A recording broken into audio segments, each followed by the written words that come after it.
You might be faced with a little bit of a dilemma. You have a lot of control over where you spend and where you splurge, but there are just a lot more moving parts in this. Like, the list goes on and on. This is The Guide Gals, a modern, wedding-focused podcast by the experts at Here Comes the Guide. I'm Chelsea, a designer and inspired creative who's probably racked up over 4,500 hours on Pinterest, and the friend who's going to shoot it to you straight. And I'm Caroline, a social media manager who's obsessed with dogs as ring bearers and will inevitably cry over your wedding video. We've seen it from all sides. We've been brides, planners, bridesmaids, and have worked with standout brands throughout the industry. Think of us as an extension of your wedding party and hang out with us as we share the ins, outs, ups, and downs of the road to I Do.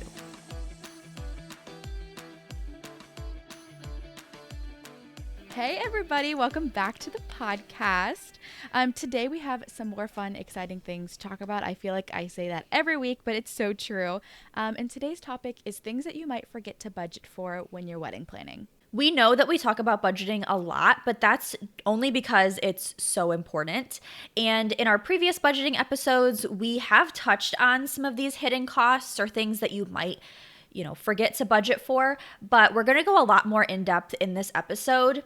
Also, in this episode, we're just going to be naming the top 10 things that you might forget to budget for, but there are a lot more. And we have an article from Here Comes the Guide that we will link in our show notes and on the website page for this episode, so you can read about a lot more things that you might forget if you'd like to. Yeah, and if you're anything like us, you love to know what you might be forgetting, and we are excited to share those things with you. But beforehand, as always, gotta know, what are we drinking today? Not that exciting. Maxwell House Vanilla Creamer. You've continued on with the at-home brew. I have. And I Okay. stick to, like, I find a thing and I stay with it, so, and then I switch.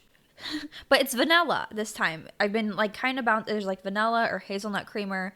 Oh, the hazelnut. Kind of depends on what I can find at the store. I might throw pumpkin into the mix soon, but gosh, I'm so excited for that. Yeah, at the time of us filming this, pumpkin is upon us. We are so excited about it. I am absolutely so basic in terms of that. Like the day that Dunkin' came out with the pumpkin, my husband went and picked some up for me, and it was amazing, and it was everything that I wanted. As much as I want to be cool and unique sometimes, I'm as basic as they come, and it's fine.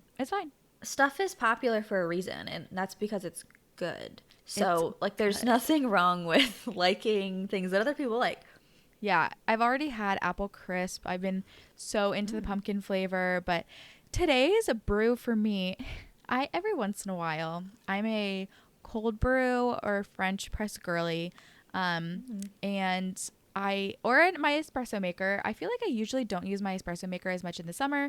I love it in the fall and winter. I don't know why my brain is like that, or the rhyme or reason behind that, but today it's none of those things. I had a instant Starbucks, I don't know, I think it's called Via. Maybe I'm wrong about that. It just comes in a little packet. It's instant coffee, but it's from Starbucks, so it makes you feel better about it. I've seen those, and I've never had them. Are they good? I actually don't mind it. There is a distinct, I feel like all instant coffee has a distinct flavor or taste. This one is different. not as bad. Yeah. I kind of I used to love, and I probably would still like it, I just haven't had it in a long time. I don't remember the brand, but it was a cheap one that you could get at literally the dollar store, and it was vanilla flavor instant coffee, and I thought that was a delicacy. Yeah, I don't know, but it wasn't, to me it wasn't coffee, it was a hot drink. It was different. That's true. That's true. Yeah, this one's, it's fine. I just needed the coffee, needed the caffeine really quick this morning. Didn't have time for French press. Didn't make any cold brew last night. So this is what we're working with. But I will say every once in a while I find my way back to sweet cream creamer. And specifically I use the almond milk one. And it's my favorite thing. I don't know what it is about the sweet cream, but it's so good. A tried and true for me. Yum. Okay. Love knowing what we're drinking. Now we can actually get into things. Just had to check that off the box because I'm always curious. What are we drinking? Let us know what you're drinking today. I love the tangent. Yeah, let us know. If you guys are beverage girls, we are, especially Caroline, that's her signature tagline, whatever. Let us know. share with us your favorite concoctions, even if it is your favorite type of instant coffee. I'm interested to know. So, we're going to get into it here. The first hidden cost that we're going to talk about is venue fees. Basically, a rule of thumb as we go through this episode is that every venue is different and every area is different. So, unfortunately, and fortunately, I guess, every venue is going to have their own makeup and their own way that they structure their pricing. So, you want to become super clear with what that is, and you want to become super wrapped around the idea that every venue that you're considering, you're going to have to do this kind of deep dive into their pricing. Basically, there's going to be a rental fee. Sometimes it's called a facility fee, and not all the services and equipment is covered in this. So if you're not familiar with weddings, you don't work in weddings, this might be confusing. It would totally be confusing to me if I wasn't more familiar with this stuff. So a low site fee might sound like really appealing, but it probably means that that's one like piece of it, and there's lots of other stuff that's more of like an a la carte style. A site fee will typically cover the rental of a space for a certain number of hours. It can vary once again from venue to venue. So there can be an additional per person fee, and you can even have to pay different fees for all of the extra add-ons. This could include tables, chairs, linens, dance floor, cake cutting, corkage, valet service, equipment, lighting, like the list goes on and on. You can end up paying for more than you expected, even for like setup, breakdown, security, cleanup. These extra fees obviously will really add up when everything is priced out separately like that. And going into it, this might be the way, or at least an easier way to kind of think of things, thinking that there are all of these small categories that you will have to pay for. Keeping in mind that some venues, if they do have more of an all-inclusive layout to their pricing, they might include these things, but make sure, once again, a rule of thumb, you want to be able to see that broken down pricing guide. A lot of venues will have a specific price guide. They might have like a physical version, a PDF. It might be listed on their website. One thing that you're going to want to know for sure, you're going to want to have that. You're going to want to have access to that. If you're looking at a venue, do not sign anything until you have access to that. Become clear with it. Make sure you look it over and ask questions. Definitely ask questions, because once again, every venue is different. You might have already toured a venue, become very familiar with it. It's likely that it's going to be totally different somewhere else.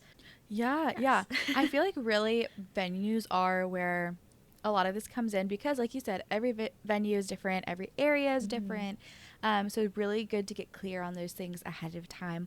I know we've talked about that before, but like it's helpful to think about these deeper dives into venue pricing. Because we also have talked about blank slate venues before, and that's kind of a big portion of what I want to talk about for hidden wedding cost number 2. So for venue rentals, aside from everything that Chelsea just said, there can be some venues that we call blank slate venues, meaning what you're renting is essentially just the 4 walls, the ceiling, and the floor. Like there's not much else that comes with it, which is one of those instances where like it's meant to be that maybe the rental cost is pretty low. But again, you have to think about what do you need outside of that? You may have to rent legitimately everything else. Because what's wonderful about these types of venues, our blank slate venues, are just like a blank canvas. You can really transform that space into so many different things. Like that can fit a lot of different styles and maybe a lot of different price points, or maybe you have a lot of people in your life who have already thrown events before, and so this is a great way for you to maybe use those things, cut down on costs, whatever it may be. But you do have to essentially build your event from the ground up, which is going to take more time, potentially more money, and some more effort. So you have a lot of control over where you spend and where you splurge, but there are just a lot more moving parts in this, and really a lot of hidden costs. Depending on the type of event that you want, you may need tables, chairs, heaters. Yeah. You may need some kitchen equipment, maybe even portable restrooms. Like depending on where you are. And that could lead to a lot of extra expenses that you didn't include originally. So just really, at the end of the day, having a clear picture of what you want your dream wedding to look like, so you have a clear plan of how you need to move forward. And maybe, yes, a blank like slate wedding space is perfect for you. My venue that I had for my reception, or that I'd planned for my reception, was kind of similar to that. They had table and chairs. They had a lot of the equipment that we needed, but it wasn't specifically a wedding venue. So I like saved a lot of money that way. It's where I worked. And yeah, so they did have a lot of things. They had a kitchen area, they had tables, and they had chairs, but not ones that I wanted to use. They were fine. They would have worked and they would have been okay, but I wanted to rent specific, like, beautiful chairs. That was something that I felt like would transform that blank space into something a little bit more regal. So I had to budget for that, even though in my venue rental cost that I had budgeted for, I had to definitely think about that ahead of time, knowing that that would be an additional cost that I wasn't necessarily thinking about from the get-go. Yeah, those blank slate venues, a lot of times I think will be those places that aren't wedding venues, like not officially at least. Right. And I think that they end up being really cool. I know your wedding venue, you had a personal connection to. My cousin got married at a family farm, and so, which was so cool. And it was a really beautiful location, but truly blank slate. I mean, like they cleared out the barn and like added string lights, and like they had the whole portable bathrooms, which were actually like a lot nicer. That they weren't porta potties. Like they make nice ones that, like, I don't know if it's like a trailer with like bathrooms, like, but yeah. So if you want to get married at a place like that, I think it is so special, but you do have to anticipate like lots of costs there. And like Caroline said too, you can probably save money on like that rental fee. I don't think my cousin, for example, paid anything to get married on the farm, but they did have to pay quite a bit of money and a lot of like time and energy to decorate the space themselves. They kept it like pretty simple, which I liked that part of it, but yeah, I know they were there for a good week, like setting stuff up. So things to consider. Absolutely. Next, I'm going to talk about taxes and service charges. So we're all familiar with taxes in our everyday lives, but this is something that is going to, of course, be part of the stuff that you're paying for your wedding. So you want to become familiar with your local tax rates so you can build a cushion into your budget. And we recommend setting aside between 5 and 8% of each line item just to be safe. Give yourself that extra cushion. There are also service charges. So service charges are mandatory fees that get added to venue or catering contracts. So this is going to be on top of any type of minimum that you're required to spend. And this is applied to things like venue maintenance, service personnel, and administrative costs. So service fees are going to end up taking up a good chunk of your budget because they can range from anywhere between 15% to 25% of that total cost. So this is definitely going to be a sizable part of your overall bill. Keep this in mind. This might be like a surprise. Like I'm reading this and I'm like, or talking about this and I'm like, ooh man, like ouch, like that's a lot of money, or that's like a big percentage. So you want to just keep this in mind. Make sure that you have a cushion there because 25% is a lot. And also taxes do vary state by state. So make sure that all of this is built into your overall estimate. And especially like if you're doing some sort of destination wedding, if there are like different taxes in different places. I'm not an accountant. I mean, I don't even know if that's like the right way to say it. I'm not a tax girl. I don't know a lot of that stuff, but I do know enough that you want to just make sure that you wrap your head around these things, become familiar with them as you're planning. Yeah. It's a weird thing to think about, that taxes and gratuities and things like that apply to wedding costs. It's just not something I think we think about a lot, which is also something that I want to talk about for the fourth hidden wedding cost, which is tips and gratuities. So that money on top of money that Chelsea has kind of already touched on too, that it's kind of hidden. You don't think about it going into it as much. And we know you're spending a lot of money on your wedding day, but tipping the people who make that day happen is always appreciated. Just know that tipping and gratuities aren't always, they're not necessary. Sometimes they are built into contracts though, so you might be able to see it there. Typically, I think a lot of those can be for your venues, your caterer. Sometimes even transportation contracts can come with that tip and gratuity already built in. So when it is included, you don't have to tip on top of that. But there are really a lot of people who deserve it. There are people who I have seen, photographers, florists, other, vendors really go above and beyond. And they notice. They notice when you tip them and send them sometimes a little note. I've been a florist for a couple of different weddings, and I remember the people who tipped me, and especially the ones who tipped me well, because they appreciated the way that I worked with them, and it really was a great encouragement, and just also super appreciated because a lot of time and effort goes into making the day special for you. There is an idea though for you don't have to tip the owner of the business. Kind of what this means is, if you're paying a venue or a business owner for their services, like that contract that they've built out for you kind of already includes the price that they deem as necessary for their services. But if they have employees or different people working underneath them, that isn't included in that contract, and tipping those people for their time is also very important. Now, it is really at your discretion on how to go about tips and gratuities, but if you haven't thought about it, I would definitely start thinking about that now in your planning process. Just thinking about the people that are involved in your big day, the people that you want to thank and really feel special. And sometimes the tip doesn't have to be an incredibly large amount, but it can go a long way. And really, I think you should feel free to tip all the people included, whether it's a business owner, because if they knock your socks off, absolutely. I think it's a really important part that we sometimes forget about in the wedding planning process. Yeah, no, I'm really happy to talk about that because I don't think it's something that I would naturally think about. Of course, if I'm going out to eat, I'm going to leave a tip on my bill, or like I'm going to tip like the nail tech when I get my nails done.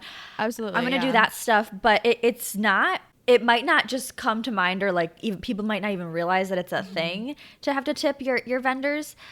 So yeah, definitely up to you, but I'm glad that we talked about it because a lot of people will want to tip, but if they don't know that like that's a thing that people do, then they might not, just out of not knowing. So, and I've definitely tipped waiters or waitresses or my nail techs before for jobs that I was like, you didn't really go above and beyond, but like you did the job, and that was great. Thanks, I hate it. Huge tip. Huge. But I do it every time because that's what's expected in in those situations. But when it comes to your when it comes to your wedding, there are so many people who are involved in making your day happen, and I don't know, maybe I'm just lucky, and all of the weddings that I've been a part of, I've seen the ways that people go truly above and beyond to make sure that you are happy, everything is taken care of, and keeping stress to a minimum. So yeah, you want to make sure those people know how appreciative they are for just being the backbone to your day. Yes. Okay, the next thing that I'm going to talk about is outside vendor and catering fees. Once again, every venue is different, so you want to become familiar with their pricing and also their policies. So a lot of venues will have a preferred vendor list, meaning that they have worked with certain vendors lots of times and they have a working relationship with them. And so like they would prefer for any weddings that they have to have those certain vendors working those weddings. That could be caterers, photographers, florists. It could be all of the things. Not every venue will have this. A lot of them do. And sometimes they don't even allow people outside of that list to be involved in the weddings that take place at their venue. So if you have your heart set on an outside vendor, this is something to keep in mind. So firstly, you want to make sure that, like, say that you fall in love with a wedding photographer's work and you say, I have to have them be the photographer at my wedding. You get to the venue that you're really loving too, and they are not on that preferred list. So step one is to make sure that they even will allow someone outside of their vendor list. And if they do allow someone outside of it, do they charge a fee for you to hire someone outside of that list? And a lot of times the answer is yes. So that's something to keep in mind. Yeah, you just want to know if there's anything associated with that. So once again, you want to read those details before you're signing any contracts, anything like that. And, just really familiarize yourself with all of those numbers, because that could for sure be unexpected. That's not something that I would think of either. Yes. Yeah. The next thing that we really want you to think about are contingency plans, rentals, and permits. So, of course, if you are planning an outdoor wedding, you're probably already thinking about this of, in case of inclement weather, what are we going to do? Mm-hmm. And I really want you to know that plan B isn't always free. Again, every venue is different. And maybe it is. Maybe they are already thinking of that for you. They've already had situations where it's, okay, it's raining. This is the space that we'll use. This is how we'll turn things around. Great. Then you don't have to worry about it. But you definitely need to talk about those things. Like, is there a plan B option? Does that plan B cost more? If there isn't a plan B that the venue is giving you, you have to come up with that and understand that there could be associated costs, time, and potentially permits with that. So you might have the idea to, okay, a week beforehand, if it looks like it's going to rain, we're going to rent a tent and just be safe. In certain spaces, you may have to have a permit for that, which could accrue some more costs or just some more headaches. So really just no matter what, thinking that through beforehand is super important. You may need outdoor heaters if for some reason the time of year is a lot colder than it normally is. You never know for these things, and really just trying to think of all of the different eventualities can be helpful. So check with your venue first and foremost to talk about potential backup plans, any associated costs that could come from their end, and just building in a buffer for that contingency plan. If it does need to be activated, great. You're ready for it. You've already planned ahead. And if it doesn't, then hey, you have a little bit of extra money in your budget. Go have some fun on your honeymoon. Do some extra excursions. Who knows what? It's just better to have that in place beforehand than to need it and not have a budget set aside. Yeah, and once again, this is just another place where you can become really familiar with your venue, their offerings, and ask a lot of questions, because if there's any type of like outdoor element to your wedding at all, it's likely that the venue has a lot of experience with contingency plans and what are we going to do if. So they've probably been there, done that. So getting familiar with what they recommend is just the best way to go. Absolutely. Totally agree. The next thing that I'm going to talk about is parking and transportation. If your venue isn't equipped with on-site parking, you might be faced with a little bit of a dilemma. So questions to ask: is it your responsibility to pay for parking for your guests, or do you need to hire a shuttle that transports your guests from where they park to the actual venue?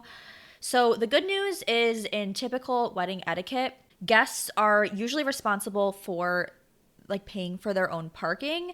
But if you are concerned about parking, or if it's really limited, or if you're concerned about your guests maybe like accessibility or getting back to their room safely after your event, it is smart to think about possible transportation, hiring a shuttle or some sort of car service to get your guests back safely to where they need to go, whether that's home or a place that they're staying. So, of course, that would be an extra cost if you're going to do that.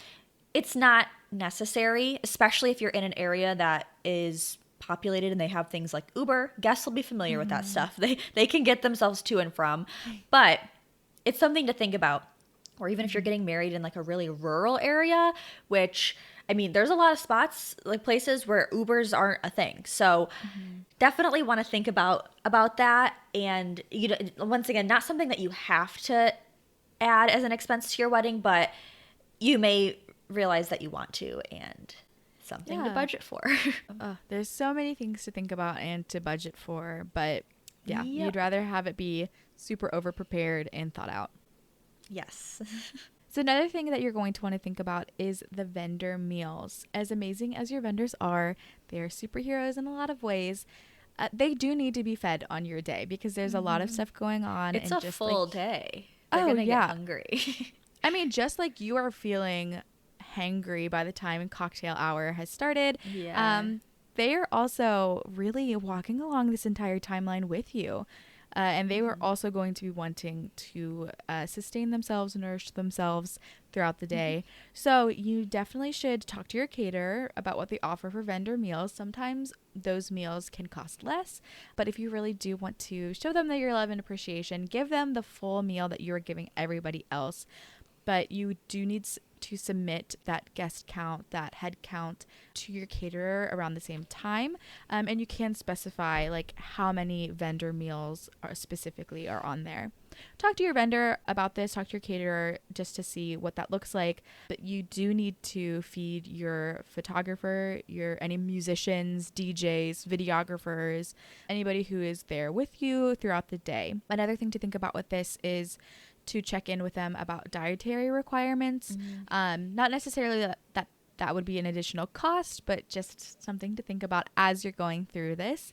And talking about the potential timeline for when they need to eat. Depending on your day, that could also vary. If your videographer and photographers, just depending on what you're doing, if you're doing some of the like first dances first, if you're doing cake cutting later, just making sure that they do have ample time to eat. Think about that, budget for that, not only monetarily, but also in your timeline as well. And a lot of times experienced caterers will kind of box up these venue or vendor meals in to-go boxes kind of thing, so they can choose when they want to eat. The right time for the DJ to eat is probably going to be a different time than like when the photographer might want to eat. So they usually will think this through. It's not something that you necessarily need to think through, and it's very unlikely that all your vendors are going to sit down at a table when everyone else is eating and eat at the same time and like be part of that party. Not that you don't want them to, but they're probably going to be busy with other things. So yeah, that's just something to keep in mind. The last hidden cost that I am going to get into in today's episode is travel fees. So if you hire vendors from outside of your area, you might be responsible for covering their travel fees, and this could include things like gas, travel time, tolls, car repairs, flights, accommodations, so on.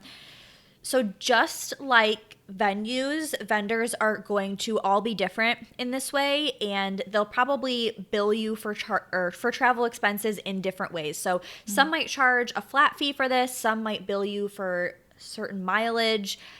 So you just want to look into it, and you want to make sure you're familiar with it and you work it into your budget once again. Oh my gosh, yes. And the last hidden wedding cost that I want to talk about is overtime charges. So yes, your wedding day is going to be so fun. There's going to be a lot of time to be together. And truthfully, a lot of times at the end of the night, you're like, I want to keep going. I want to continue hanging out, being with my people.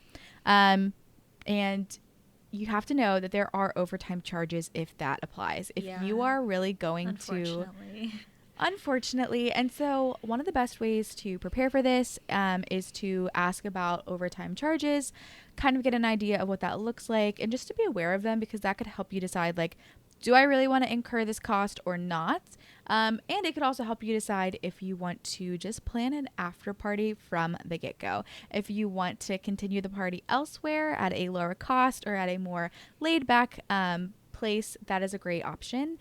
Just think about what you want to do beforehand, how you want to go about this after party, and how to avoid overtime charges if you do want to lengthen the night. Yes, and let us know if you want us to go into further detail about making a wedding timeline. Yeah. We'd love to get into that.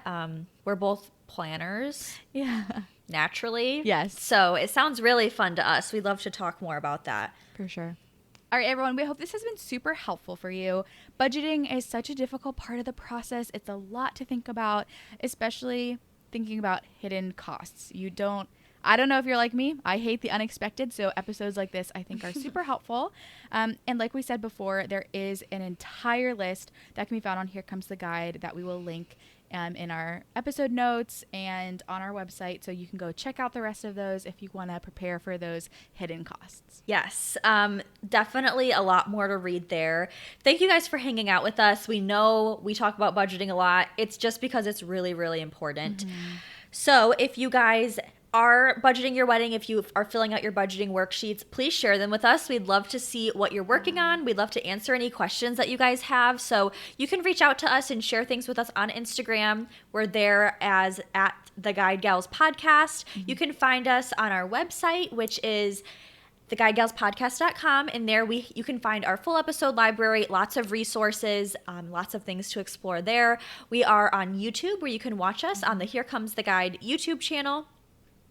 And if you do have any questions as well, you can always reach out to us on our website. You can request episodes there. If you just want to chat, you can drop us a line there, theguygalspodcast.com/contact. You can find us there.